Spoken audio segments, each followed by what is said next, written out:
It's day 28 of the government's shutdown, and Donald Trump has thought it necessary to spend a whole week in Asia.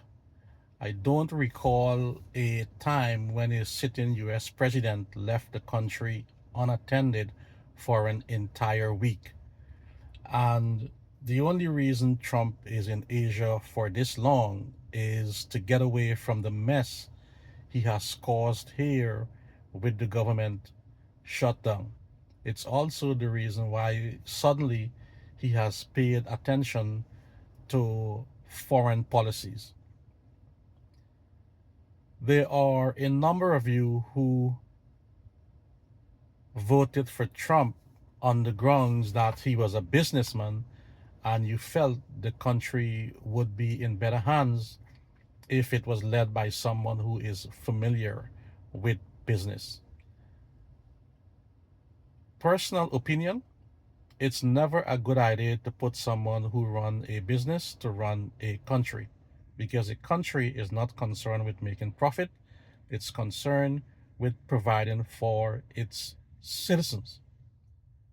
It's even more alarming when you consider that Trump is not a successful business person. Despite this, most of you continue to vote for him in 2016 and 2014 on this ground. But he's been in office for 10 months now, so let's reflect on how a business person who is running our country is doing. So let's start with the whole Argentina thing. By now, everyone know that Trump gave Argentina $40 billion. $20 billion was used $20 billion was used to buy the Argentinian currency, and another 20 billion was given to the Argentinians bank. While we're bailing out an entire country, that country drops its export tariff for soybeans so China can buy it. At the same time, President Trump imposed heavy tariff on China. As a result, China refused to buy any soybeans from the US. In another brilliant move, Trump has decided to import beef from Argentina, directly competing with the farms here in the United States. His claim, beef in America is too high, we cannot supply what we need.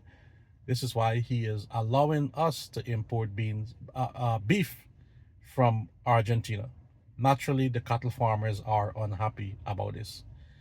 To compensate all the farmers, the soybean farmers, and the cattle farmers, Trump said he will use the money he collected in tariff to bail them out, which, if you are unaware, tariff is a tax on the American citizens. So this brilliant business person bails out an entire country, impose an additional tax on his citizens, kill his agriculture sector, then using the tariff he collects from the citizens to bail out the agriculture sector, the very sector he killed while bailing out another country. Um, the only winner here is Argentina. The only person that looks foolish here is Trump. And the only loser are the American farmers and the American citizen. Not because you're a business person means you will be good at running a country. Well, the Gaza ceasefire still look like it's holding, and I personally don't think it will hold for that long. And in a few days, November 1st, SNAP benefits and healthcare insurance is about to go up once again because of the government shutdown. SNAP benefits is sold as though people of color, black people in particularly, uses SNAP benefits the most. I just found out that SNAP benefits is used by 43% of white Americans.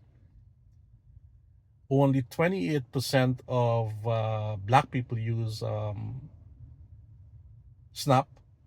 8% was others, and the remainder was Hispanics. So once again, black people are being blamed for something that we don't use a whole lot, and it's predominantly being used by white people and Hispanics. It's weird how we always get blamed for that stuff. And Trump, of course, is spending $300 million in private donation to build his ballroom. Kristi Noem just spent $172 million to buy 2 new Gulfstream. Trump just gave a $1 trillion tax break to his billionaire friends. All the while, he is cutting health care, he's cutting public services, he's laying off government workers, he's cutting the education department, and he has forced a government shutdown. At the same time, his press secretary is saying his top priority, his number one priority, is building a $300 million ballroom instead of addressing the issues he has created in this country. At this point, I'm not angry at those who voted for him. I sort of kind of understand why, because the Democratic Party has lost its way. But I'm struggling to understand why he still enjoys such widespread support among some independents in particularly swing states. All right, that's it for this one. Talk to you guys in the next one.